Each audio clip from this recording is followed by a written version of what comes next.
guys, so this is going to be a really tough video for me to make.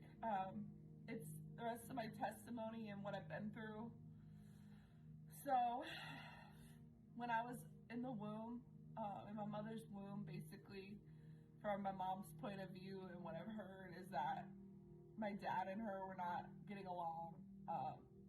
He was very physically abusive with her. They were very verbally abusive with each other. He basically never wanted me. He threw her around over the couch when I was in her womb. Just basically like they were not meant to be, So like basically I grew up from that with my mom. She's a single parent, and she did the best she could, It wasn't a good situation. Like, we really struggled. We were always broke, because she didn't finish college until I was older. But anyway, from what she told me was like when I was a little girl that I would be sitting there by the window waiting for my dad because, he would come visit me once in a while. Like he was trying to make an effort, but he ultimately wouldn't show. So that really hurt. Like when I hear that, when I look back and I think to myself, like how little Julia must have felt, and I just wanted a relationship with my father. I just wanted him to show up for me. But he's a coward, He never did. He never cared. Yeah. So anyway, my mom, we I grew up in Southern Arizona, and then we went up to Flagstaff so she could finish college. So I saw my father once in Flagstaff. He came to visit with my great-grandparents and my grandparents, and after that I didn't see him. Like we would write each other letters, but that was it. We would do calls once in a while, but that was it. And then a few years later, we ended up moving to Michigan, and in Michigan, my mom was able to finish law school. She was going to school at that time. Like my dad never paid child support until I was, I think, 14, 13, something like that. 12, I'm not sure, but basically went to Michigan. My mom, we were just struggling, I forgot, in Flagstaff. When we got to Flagstaff, we were living in low-income housing. That was basically the projects, and we were just always on food stamps. We never had much food, good food to eat, It was always ramen, mac and cheese, my mom couldn't be there basically for me. She had to go to work. So I just grew up basically by myself. It was hard. I didn't have brothers or sisters to, relate to or to come together when things were hard. When we were in Flagstaff, she did have a boyfriend, my stepdad at the time. Basically, when she couldn't help me, he was there, and he would he wasn't there for me though. He would be in the other room playing his guitar, because that's what he liked to do. That was his hobby.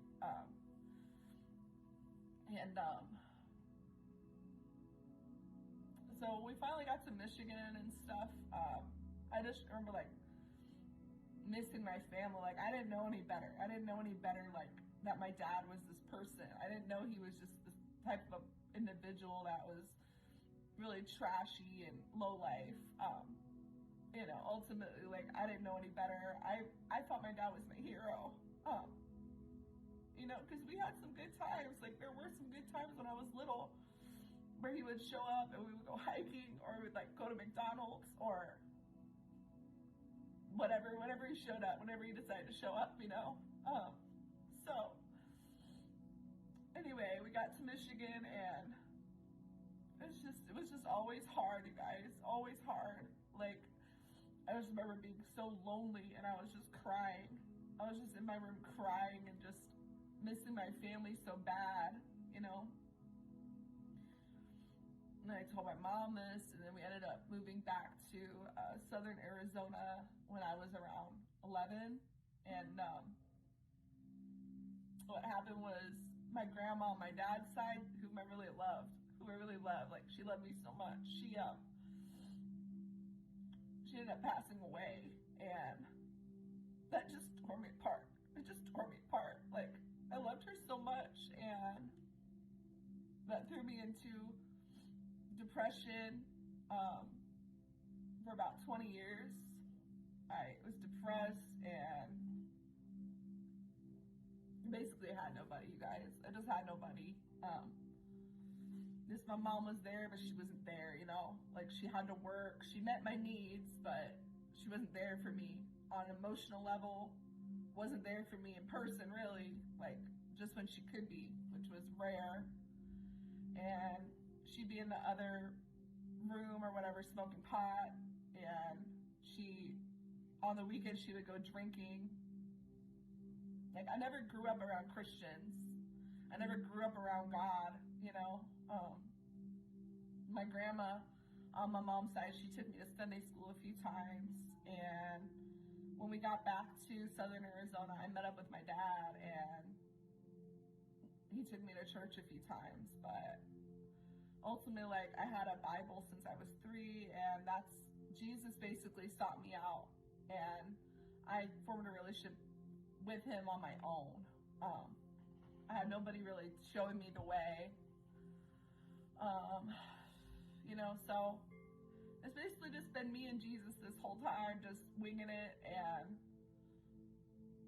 you know, when I was 18, well, anyway, my relationship with God was always it was rocky, because just looking at my outside circumstances to like what was actually going on, you know, like with God, and it was just not good. It was very dysfunctional, my life, my family, and to this day, like, it never got better, like, to be honest. Anyway, when I was 18, I started getting into drinking, and I was partying a lot, and like, I graduated high school, so that was good, but as soon as I hit 18, I was just like, I wanted to be free. I wanted to be free, and I wasn't really in the Word, and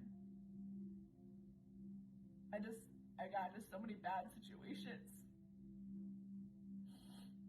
There was one night, like, I got in a fight with this girl. We went up to Tucson, and yeah, we were drinking, and she just like slapped me in the face, and I ended up kicking her.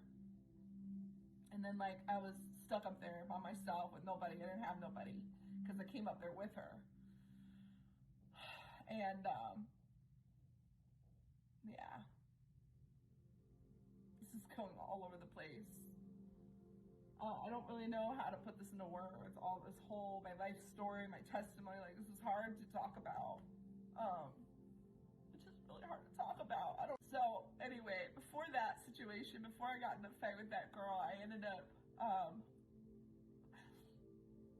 drinking one night, and I got so drunk on a whole bottle of tequila that it was me and my best friend at the time. We were hanging out with these 2 guys at their apartment, and I got so drunk, like, I should not have. Basically, like, I let him take advantage of me, and that was how I lost my virginity, like, in a bathroom of this guy's house. I didn't know better. I didn't have nobody telling me. I didn't have anybody that cared. I didn't have anybody, you guys. That really hurt me, like, that whole situation. I ended up, in the moment, I, like, started, like, wanting to fight these guys. and they like pushed me out of the house. My shoes were inside, and they pushed me out, and I ended up like starting to walk home. I was half drunk, and this lady was so nice in her truck. She like pulled up, and she was like, "Hey, are you okay? Do you need a ride?" And she got me home, and I'm just so thankful for that lady at that time.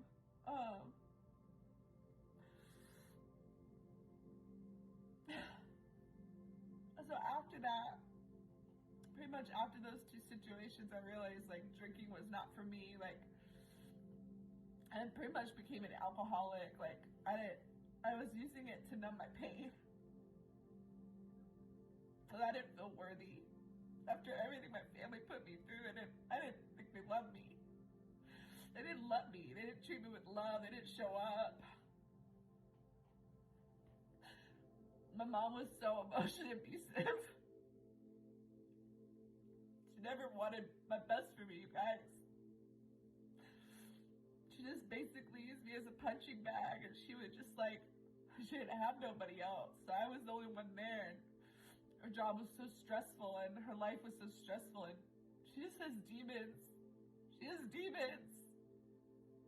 Like, she just constantly tried to control me and manipulate me and gaslight me.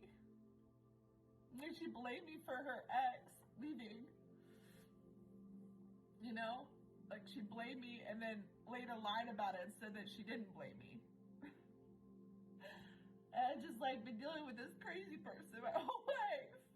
Like, all the time she yelled at me and screamed in my face. And just, like, all the times we would fight. I remember one time I'm coming back from Tucson with her, we went shopping. And no joke, she starts yelling at me out of nowhere. Like, we had a beautiful day. Because there was times she was good, and it was like Dr. Jekyll, Mr. Hyde. Like, there was times she was good, and then times she's not. I was so bipolar.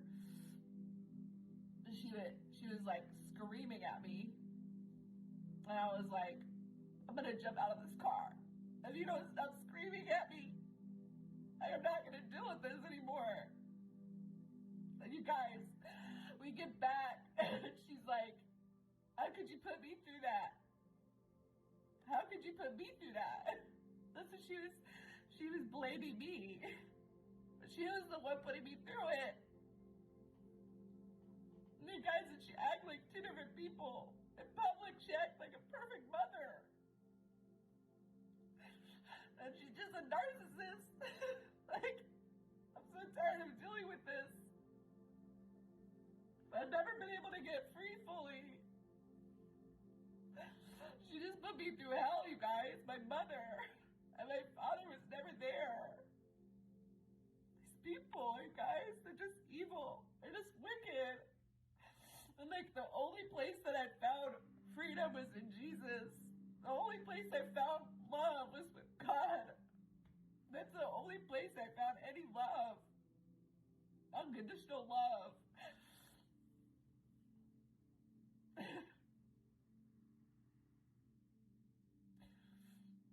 You know, and it's just been bad.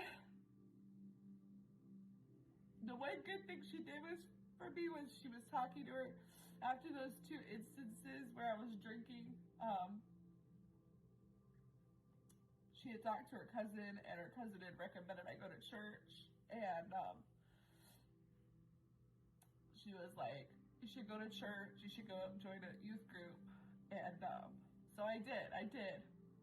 And I still was drinking from time to time, but like, I would drink on Saturdays, and then I would show up on Sundays half drunk. I feel bad when I look back. I was so lost. I wish I could hug that little girl. I wish I could hug little me and just be there for me. Like, nobody was. Anyway, so I started going to church, and there was this college age group because I was in community college at the time. So I was going to college since I was 17. Anyway, they were really kind and loving to a point, and it changed my life at the time. I ended up getting baptized. I stopped drinking. You know, like, God found me where I was. He was giving me a new beginning. I even started serving in the children's ministry. It was beautiful. And those are my brothers and sisters, and I miss them. I miss them every day. But, yeah. So, this is before I met my husband, but there were guys in church that wanted to date me at the time, and it was when I was like, I just like fell in love with him, and video shut off, but so I really thought I was in love with this guy, and you know, we would hang out after church group, and he showed a lot of interest in me, and I'd never experienced that from anybody before. You know, most people when I was growing up, they just bullied me, or they just treated me like I didn't matter. And when I would speak, they would talk over me, and in class or in general. Yeah. But anyway, this guy, he gave me attention, and he was a singer, and I really liked him, and it ended up being that he was already engaged, but I ended up like sleeping with the guy anyway, and just did not know my worth, basically, guys. So after that situation, like, so we went to the hotel and we slept together, and the next day, like, he just left, and like, we said goodbye, and when he left, my heart just dropped, and I was like, this guy just used me. I knew in my heart, like, the guy just used me. And I'm just sad, like, why I didn't know better? Why I didn't know better that this guy was just using me, and I just gave up my virginity to these guys. Like, I just didn't care. I didn't care about myself. Even though I grew up with the Bible, even though I grew up on God, I like, because the people I was surrounded by, they didn't show me love, they didn't show care, they neglected me. Why would I feel I was worth anything?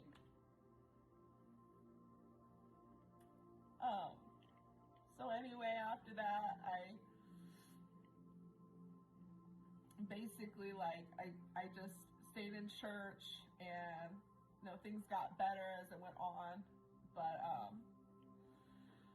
yeah, it was sad that I went through that. It just really hurt me what that guy did. And there were several guys that I had dated, and they just were no good. And that's why when I met my husband, and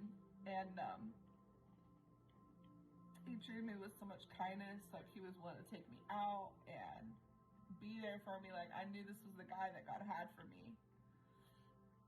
And the thing was, I didn't even find him in a church. The thing was, I didn't even find him at church. I found him out of church. And he ended up being better than the guys in church. Like, the people that I thought were my brothers and sisters in church, they ended up being no good. They were like saying nasty things to me and just pushing me away. I got flipped off one time by one of the guys that's supposed to be representing the youth group.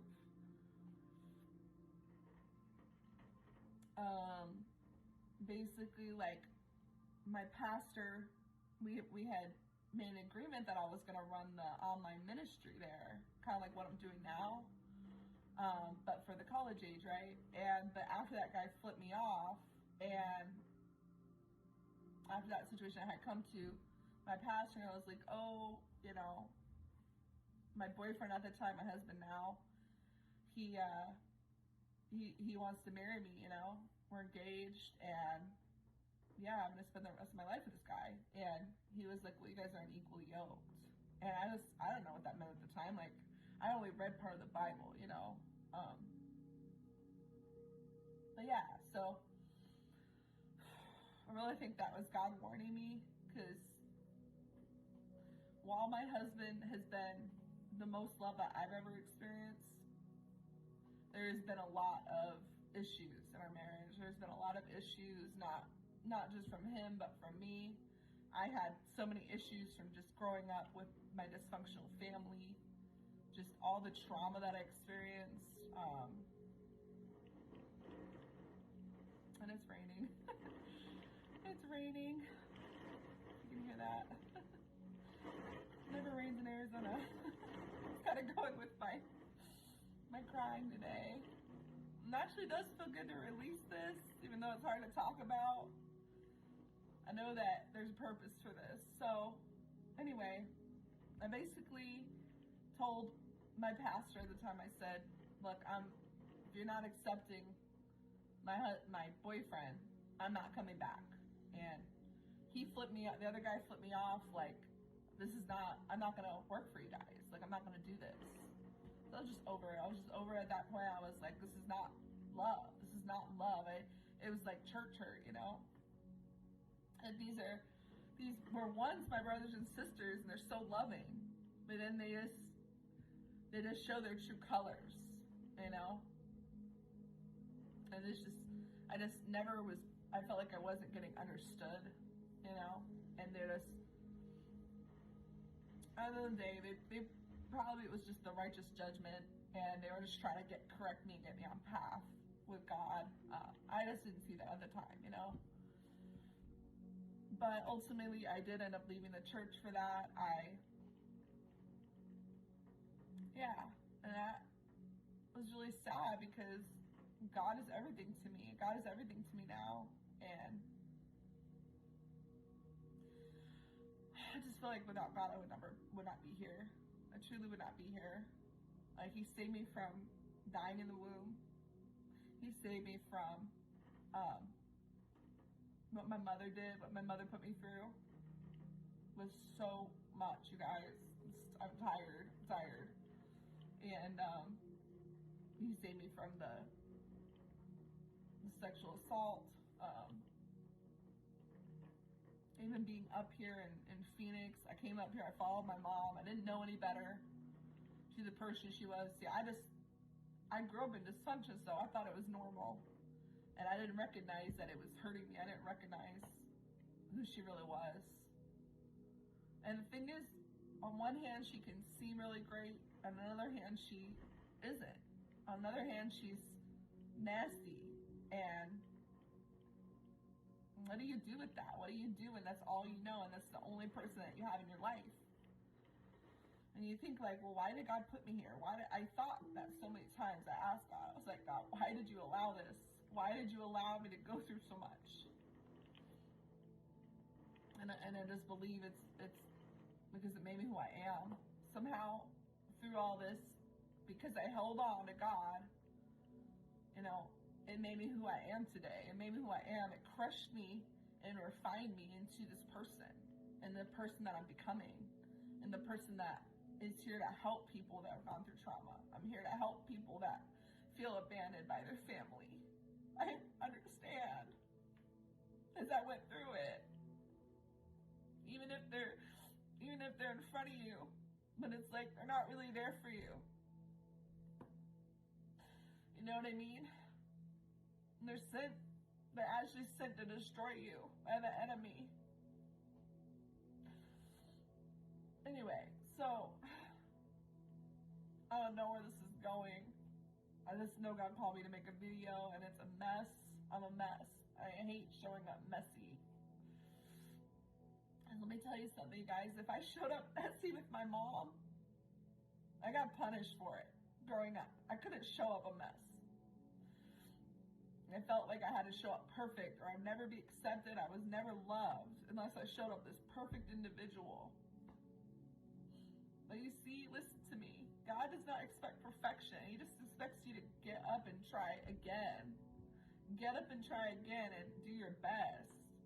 Work with him. He's the one that is willing to change your heart. Right? So it's okay I'm showing up messy today. It's okay if I'm crying. It's natural. And all my life, my mom said, you're too sensitive. You're too sensitive. You're too much of this, too much of that. No, she just had no sensitivity, guys. She had no empathy for me. And I know it's because she grew up with trauma. She grew up with trauma. I know now that her mom put her through a lot, you know. I'm not going to get into all that, but listen to me. Generationally, if you don't break the cycles, that's what you put your children through. You will end up putting your children through what your family put you through. So, yeah, while my life was hard and while I'm still struggling today, I still have Jesus. Like, I'm not going to stop reading this. I'm not going to give up on God because of what people do. I'm not going to blame him anymore. Because, guys, I blame God most of my life for what my family put me through. But in truth, they have free will. They made those choices. Okay, they allowed sin in their life. But I'm taking a stand today, here and now. I'm not going to be what my mother did to me. I'm not going to be that person. I'm not going to be my father and not show up for my children. I'm not going to be my parents.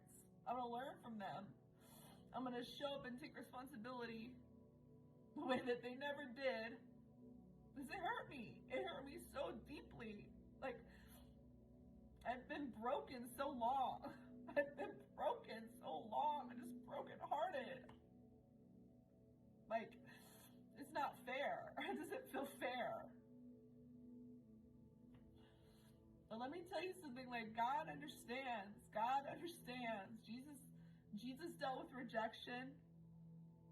Like, his family thought he was crazy. My mother constantly called me bipolar all my life, you guys. She would constantly call me bipolar. She would say, you're just like your father. And good thing you're not retarded. Like, she would always just relate me to him after she would call him stupid. And in reality, he just has issues. Like, he's probably autistic. I don't know. I don't know what's going on with my father, as he didn't show up. And I know he didn't treat her right, but I don't deserve to be the punching bag based on her issues. You know, and I've tried to leave here so many times. It's so expensive. Like, I can't make it. I can't make it on my own. It's just frustrating, guys. And I'm just, at the end of the day, like, it's just me and God here. It always has been, it always will be. God has been there for me from day one, and he always will be. He will never leave me nor forsake me, and I believe in God's promises for my life. And I was crushed from these things, and I was refined from these things, and I held on. That's the thing. Most people, they don't make it out alive from these situations, but I did.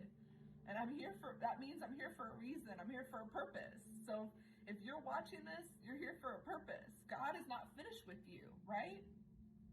You're still here. You haven't took your final breath. You are still here for a reason. We're not just here to just goof off and just go off in the distance and just live a little life of, you know, fluff. Like, we are here for a reason. We're here for a life of meaning and purpose. And I'm going to do whatever it takes to make it. Like, I'm not going to give up in this season just because it's tough. I'm almost to the finish line. I can feel it. I'm almost to the promised land. Maybe you are too. But just understand, like, whatever you went through happened for a reason. God allowed these things for a reason. And it's usually for your testimony and to give God the glory. So that's what I'm doing. I'm giving God the glory. Like, I may have had it tough, and it may have been rough, and I may have had nobody, but I'm still alive God gave me a husband, didn't he? I'm thankful for what I have. I'm thankful to have a roof over my head. I'm thankful I have a car. I'm thankful my husband has a good job. Like, there's times when we didn't. There's times when we lost those things, right? So now I have to be careful. I have to be very careful. I don't want to complain, right? Because complaining opens doorway to the enemy. Like, I'm not going to complain anymore about my life and what it looks like. It's not perfect, okay? There's people around me that, have issues. But I've worked to forgive and love these people despite their issues. Because guess what? I have issues. I'm not a perfect individual. And I don't deserve love because I have issues? No. Jesus loved me anyway. He died on the cross for me. So just understand we are called to forgive. Like, just because someone did something to you and it was wrong, like, understand, like, vengeance is the Lord's, okay? God will vindicate. But if you want to be forgiven, then you have to forgive. It says that in the Word. So, and watching that testimony from Joyce Myers on loving people who are hard to love, that was the video. It's an hour-long YouTube video, and that really helped me to forgive my family. So, yes, talking about this has been hard. It's been painful. My life has been very traumatic, you guys. It was not easy, and I would not have made it without God. So just understand, like, you're going to get through this. You're going to get through this. If I can get through it, you can get through it. And God is there for you. Now, Jesus is the Word. Jesus is the Word. It says in John 1:1. I'm going to find it in 1:1. The Word became flesh. In the beginning was the Word, and the Word was with God, and the Word was God. So see, the Word is God, you guys. The Word is God. He, meaning Jesus, was in the beginning with God. All things were made through him, and without him was not anything made that was made. In him was life, and the life was the light of men. Remember, Jesus is the way, the truth, and the life. He's also the light of the world. So in him was life, and the life was the light of men. The light shines in the darkness, and the darkness has not overcome it. So you guys, Jesus is God. I saw a false prophet online last night and claiming that Jesus is not God. You guys, read the scriptures, actually read it, and ask the Holy Spirit for wisdom and understanding, okay? I don't always understand everything in the Word. I don't always understand it, but I know that one. I know that one, that Jesus is God, okay? He came and he died for your sins. He forgives you. He forgives you. And salvation is a gift. It's a gift. It's a free gift. Like, I know that I'm here for Jesus, and that's all I'm here for. Like, I am his vessel. I've come here to tell you guys the Word. And I've given up my ways. I've given up my life for him. I'm not perfect. I'm definitely not perfect. Like, I need to work on things. I still gossip at times.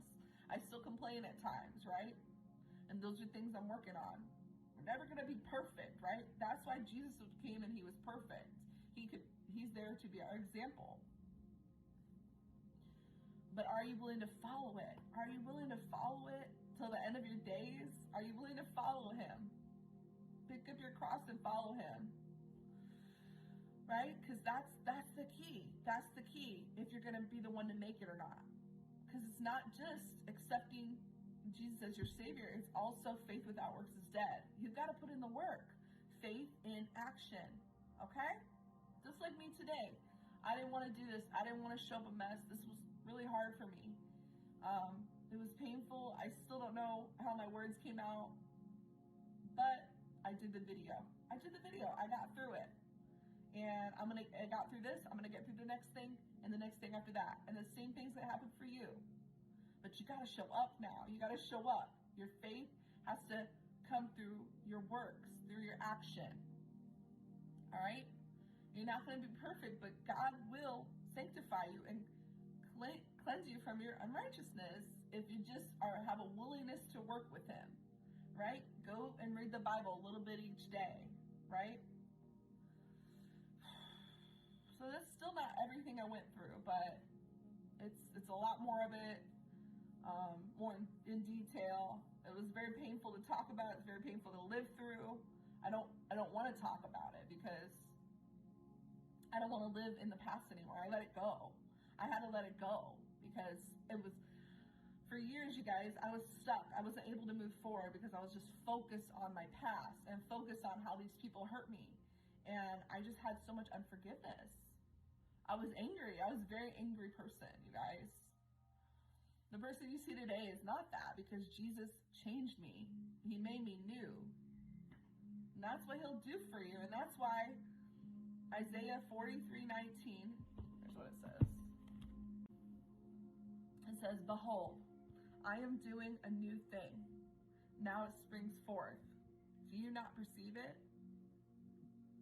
I will make a way in the wilderness and rivers in the desert." God will make a way for you. Okay? Understand that. That's what he's doing for me right now. He's making a way. He is the way. But he will make a way, guys. When there feels like there's no way out, God will make a way for you. You're not alone. You are not alone. You will get through this. I love you. I'm here for you. I'll talk to you later. Bye.